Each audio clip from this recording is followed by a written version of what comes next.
I mean, is the BBC defamation case brought by Donald Trump for $10 billion because he didn't like the way the BBC edited his ellipse speech on Jan 6th, for which they already apologized? Is that going to be his undoing? Because we got some updates off of the docket sheet, and he's gotten some terrible orders, as has his lawyers, who are being threatened with contempt and sanctions by Judge Altman, the federal judge, and they just lost a motion to remove the magistrate judge, Judge Lett, because they don't like the fact that 3 years ago she represented Orbis Business Systems that may or may not have been involved with the Steele Dossier. I mean, when you can't get the Steele Dossier lawyer off your case as a magistrate judge, and she's about to make rulings about 47 subpoenas that have been prepared by the BBC, including against all of Donald Trump's business interests, against the Department of Justice to try to get Jack Smith's files and everything else, because the BBC has told Judge Altman and now Judge Lett, the magistrate judge, that this case isn't just about a 12-minute clip. That's what Trump wants you to believe. Just about 12 minutes, just a slice of a clip of a slice. That's it, Judge. Just be here. No. The plaintiff doesn't get to tell the defendant what their defenses are or how to handle their defense. Thank you very much. And so their argument, the BBC, is we got to prove truth. Truth is an ultimate defense to defamation. You say we made it look like you were whipping up the crowd and fomenting discontent and actually poured fuel on the flames of the insurrection. So we need to prove that, including getting documents and memos from the special counsel. You don't like that? Tell it to the judge. Who's the judge? The judge you just tried to disqualify and failed. And if you don't think she's annoyed about it, then you don't understand the human condition. I'm Michael Popok. You're on MeidasTouch and Legal AF. Let's talk about this case pending before Judge Altman and Judge Lett. Let's start with the disqualification attempt by Donald Trump that failed. Now, Trump's side doesn't like the fact that Judge Angelique Lett, when she was in private practice, represented Orbis Business Systems. Now, they were connected to Michael Steele and the Steele Dossier. That has been discredited by the intelligence community, but at one time connected the dots in a conspiracy related to the Russia interference on behalf of Donald Trump. Donald Trump refers to it as the Russia hoax. He hates the Steele Dossier. And he sued a whole bunch of people in front of Judge Middlebrooks, also in the Southern District of Florida in West Palm Beach. And that case was brought by Alina Habba. And you may recall that Judge Middlebrooks ultimately sided with the defendants, Hillary Clinton, the Democratic Committee, Orbis, and the rest, and said that the case had been filed in bad faith. And under Rule 11 of the Federal Rules of Civil Procedure, he sanctioned Trump and Alina Habba $1 million, found that the complaint was nothing more than a political screed against his enemies masquerading as a lawsuit. And Trump and Habba, or Trump, paid that fine. Now, in that case was Orbis and Michael Steele. Orbis was in the UK. And so they had an argument that there was no jurisdiction over them in the United States. And that was actually upheld.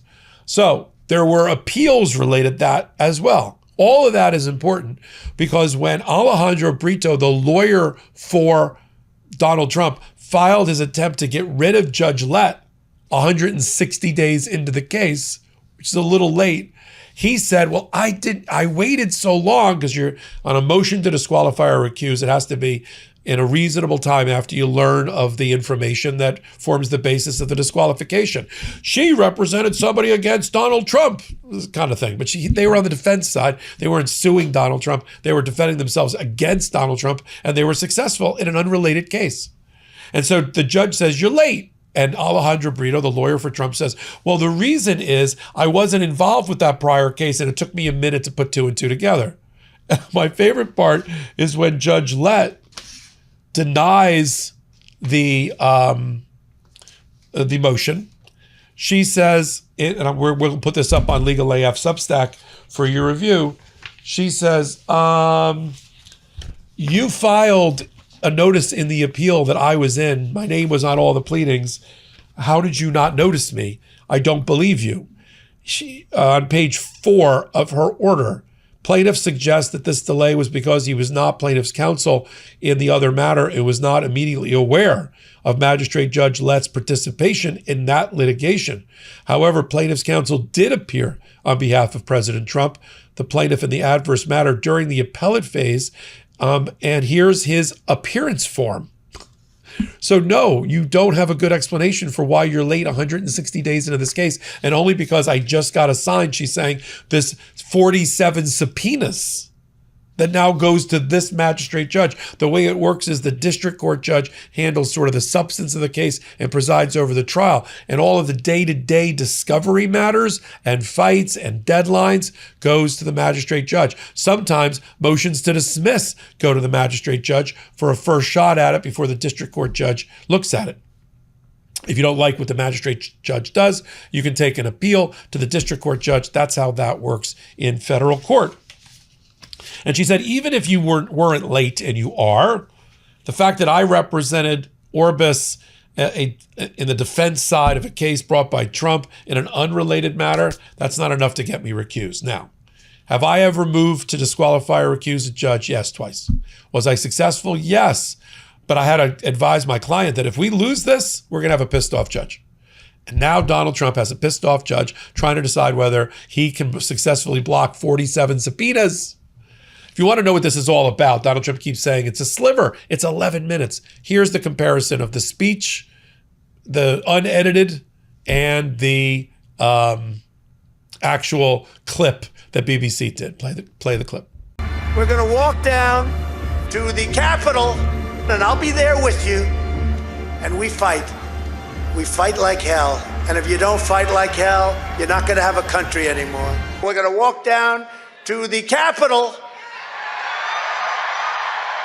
and we're going to cheer on our brave senators and congressmen and women. And we fight. We fight like hell. And if you don't fight like hell, you're not going to have a country anymore. Okay, they apologized. Doesn't change the essence of it. Oh, I'm excited to tell you about the world's #1 expanding garden hose and their brand new product, the Pocket Hose Ballistic. Look, I'm tough on hoses. I drag them across the driveway, yank them around the yard, and somehow they always kink or leak. But the Pocket Hose Ballistic has been a game changer. It's super lightweight, easy to manage, and easy to store. Turn the water on and it grows. Turn the water off and it shrinks back to pocket size.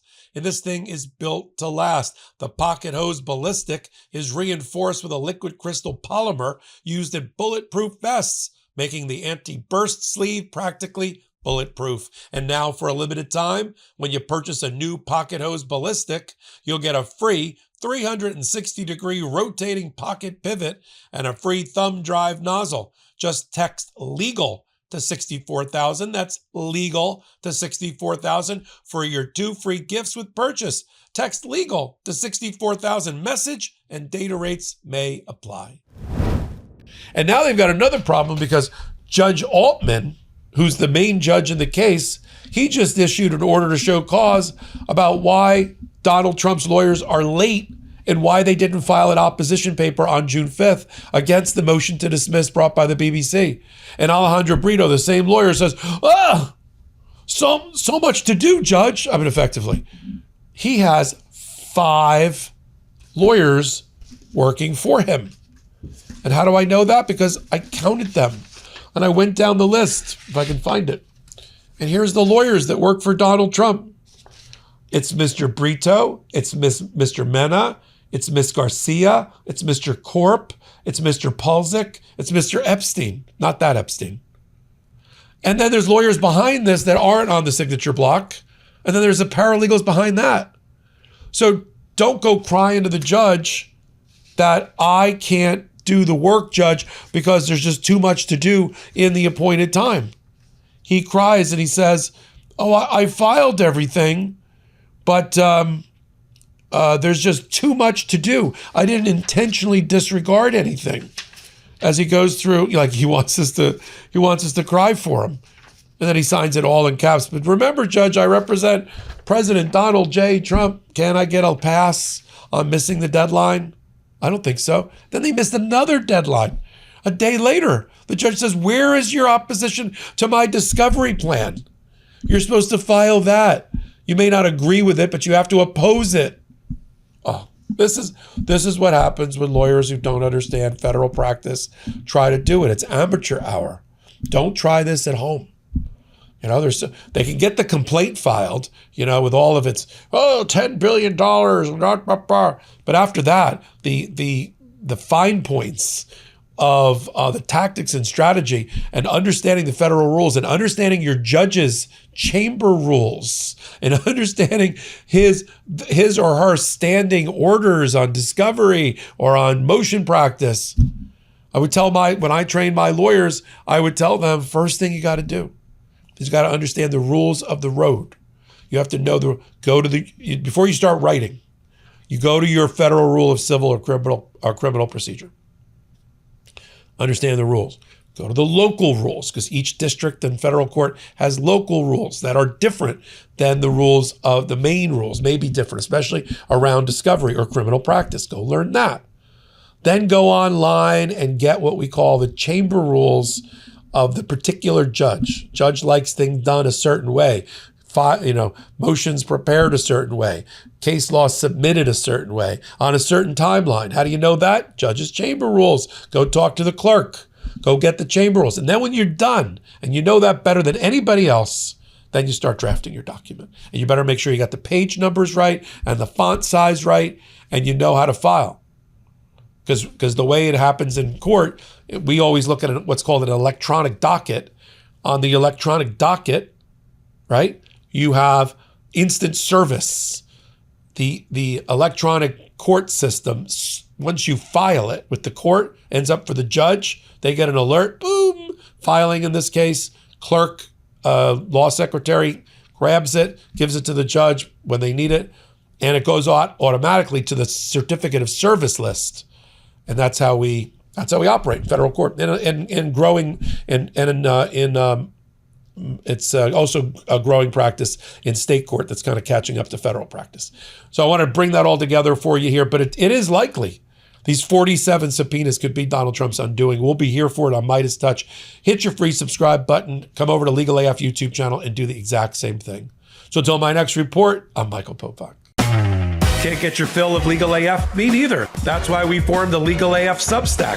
Every time we mention something in a hot take, whether it's a court filing or a oral argument, come over to the Substack. You'll find the court filing and the oral argument there, including a daily roundup that I do called, wait for it, Morning AF. What else? All the other contributors from Legal AF are there as well. We got some new reporting. We got interviews. We got ad-free versions of the podcast and hot takes. Where? Legal AF on Substack. Come over now to free subscribe.